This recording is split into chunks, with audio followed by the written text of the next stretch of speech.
Tomás Mascolo. Yes. Tenemos invitado a Patricio del Corro para hablar de las claves políticas y electorales, ¿no? Hubo acto de Alberto Fernández, así que ahí estaremos en conexión a Pato. ¿Nos escuchás?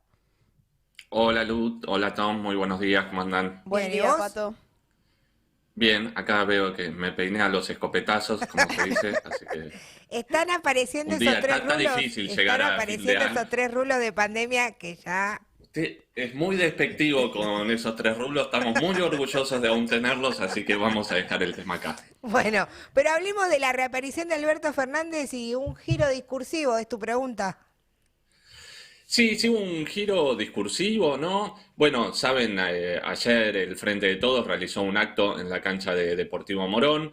No estuvo Cristina Fernández de Kirchner, pero sí estuvo Mansur, Máximo Kirchner, Sergio Massa, Moyano, Axel Kicillof, el gobernador de la provincia de Buenos Aires. Un primer dato que por ahí para ir viendo, ¿no? Que expresó este acto es que intentó mostrar una unidad dentro del peronismo. Sabemos, el peronismo viene con una grieta, digamos, interior crujiendo dentro de sus distintas fracciones, dentro de sus distintas ramas. De hecho, el 17 de octubre y el 18 habían hecho actos por separado, no había hablado nadie, Fernández no había hablado en ninguno de los actos oficiales.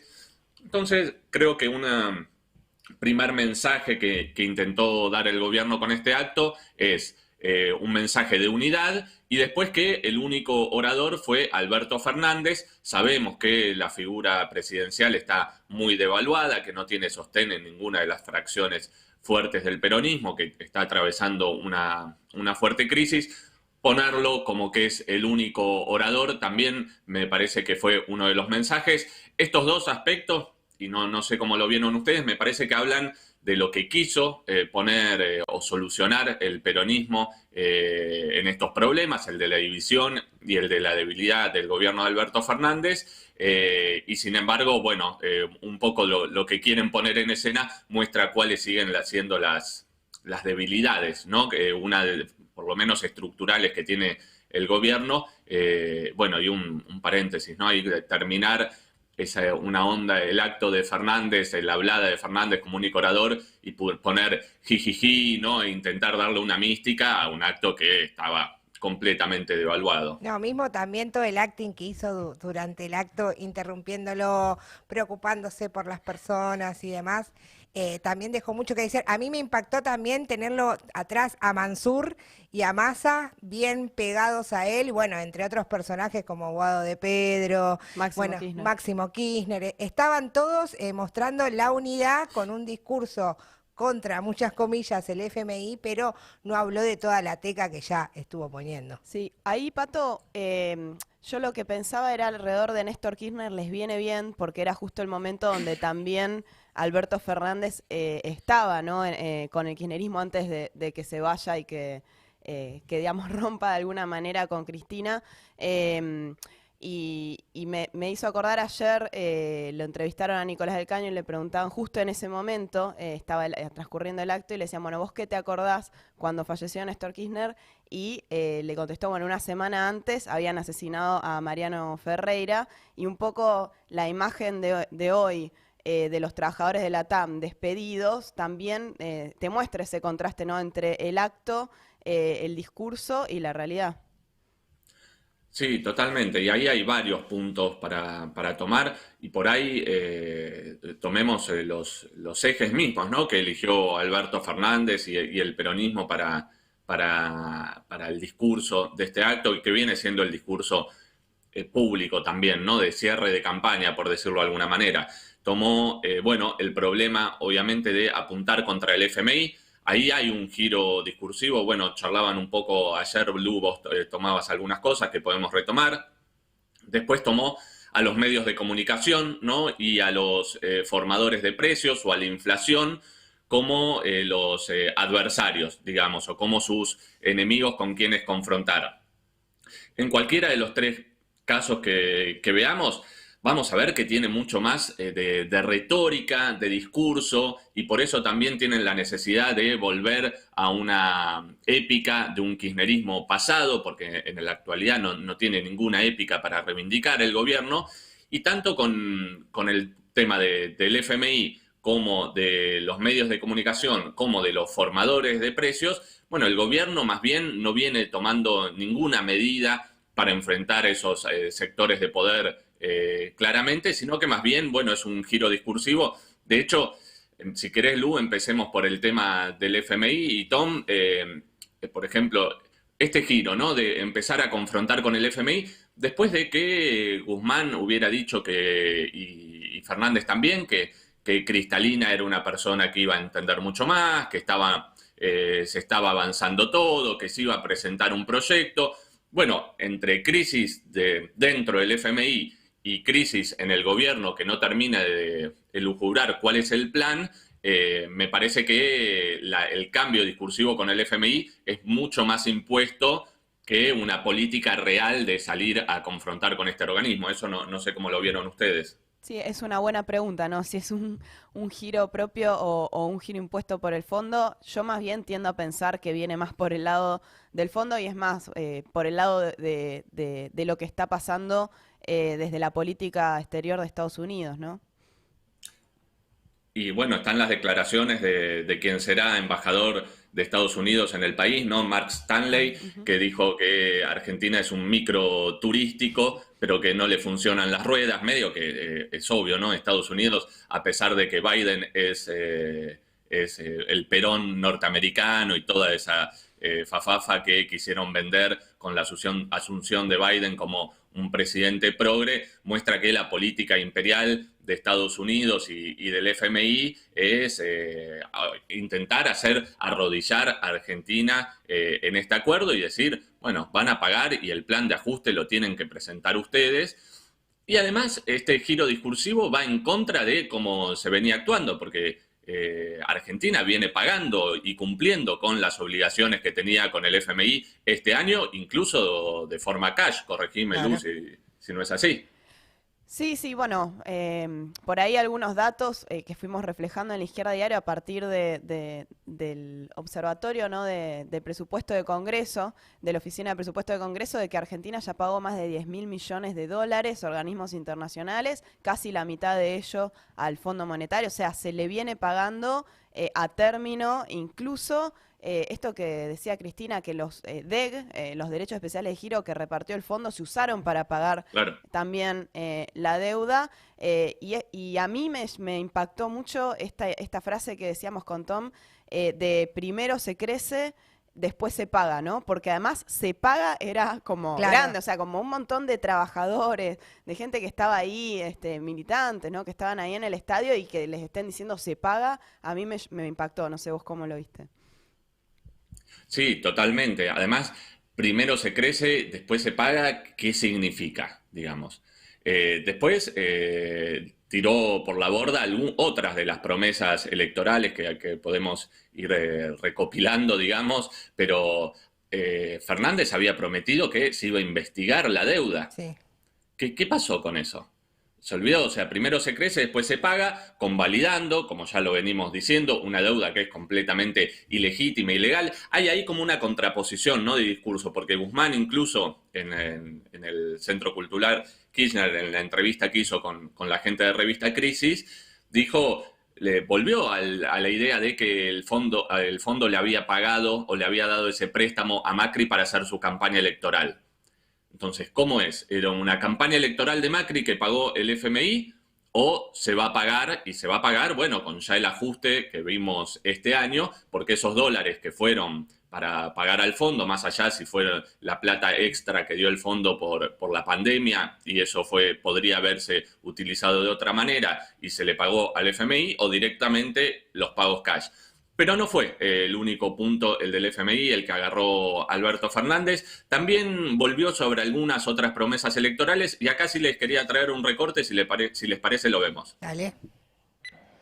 Y dijimos claramente que vamos a dejar de pagar intereses a los bancos y vamos a privilegiar a los jubilados. Y eso ocurrió. Y entonces, compañeros, lo que logramos es que apenas asumimos, nuestros abuelos y abuelas, nuestros jubilados y nuestras jubiladas, no paguen más sus medicamentos. Y cumplimos estrictamente aquello con lo que nos habíamos comprometido. Y le peleamos al ingreso de los jubilados todo lo necesario para que los ingresos de los jubilados sean superior a la inflación que hoy vivimos. Inflación, compañeros y compañeras, que a mí me preocupa tanto o más que ustedes. Inflación. Palacios.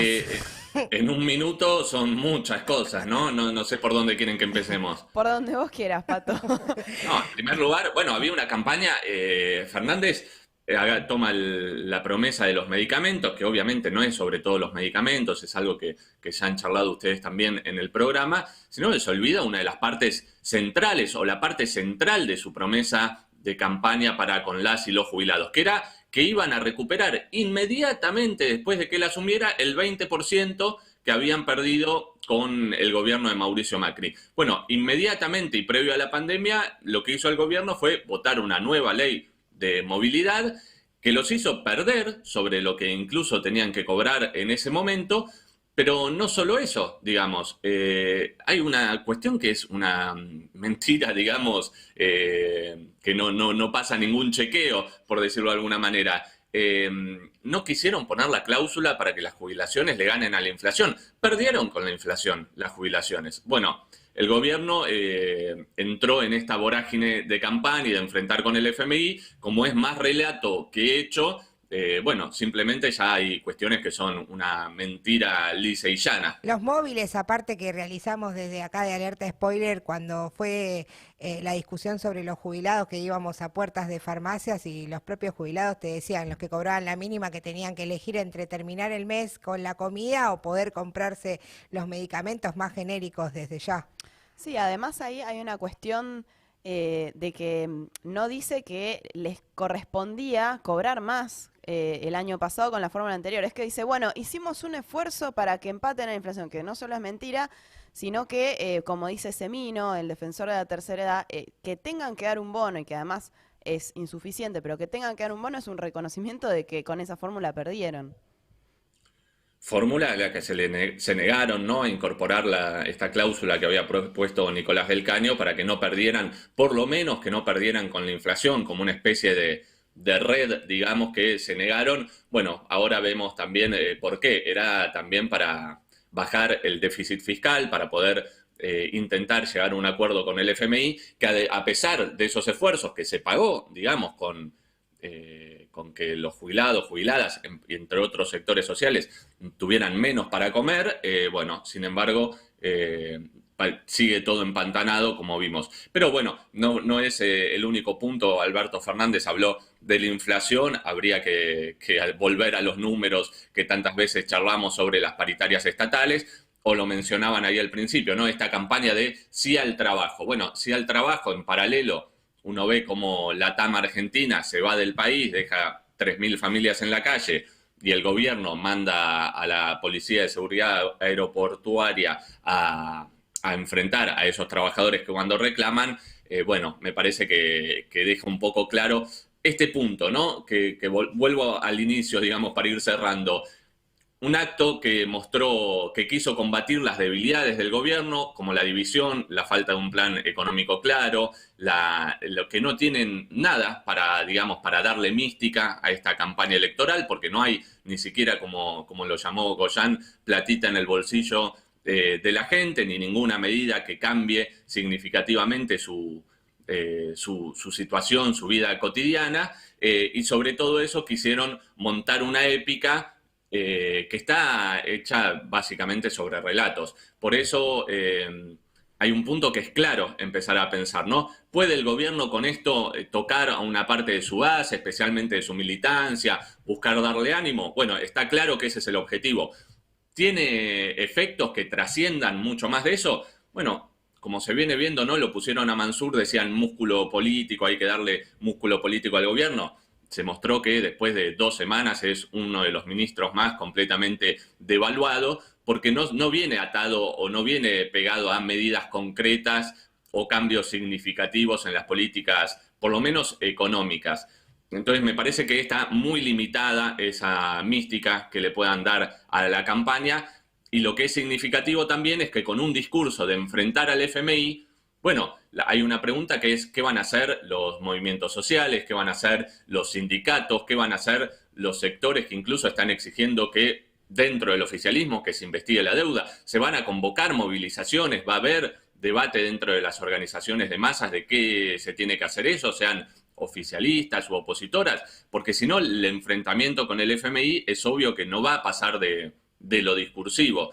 Ahí yo veo que está claramente, se siguen mostrando los mismos límites que tiene el gobierno, que es esta manta corta entre una situación social explosiva, un intento del FMI que viene a cobrar sus deudas, que viene mostrando que va a pedir reformas, que va a pedir más ajustes, reforma laboral, como viene mostrando, reforma jubilatoria, que eso se va a hacer, y un gobierno que ya ha mostrado que es completamente débil con todos los factores de poder, más allá de los cambios discursivos, y bueno, y que por eso mismo, digamos, viene cobrando más, ahí sí, volumen político, me parece, la campaña del Frente de Izquierda de por qué hay que construir una oposición de izquierda y de clase en este país, porque evidentemente no vamos a años que sean mucho más holgados, digamos, o de esa épica que intentan generar de se va a pagar, se va a crecer y todo va a ser maravilloso, porque la realidad es que no está siendo ese el camino que va a Argentina. Patricio del Corro.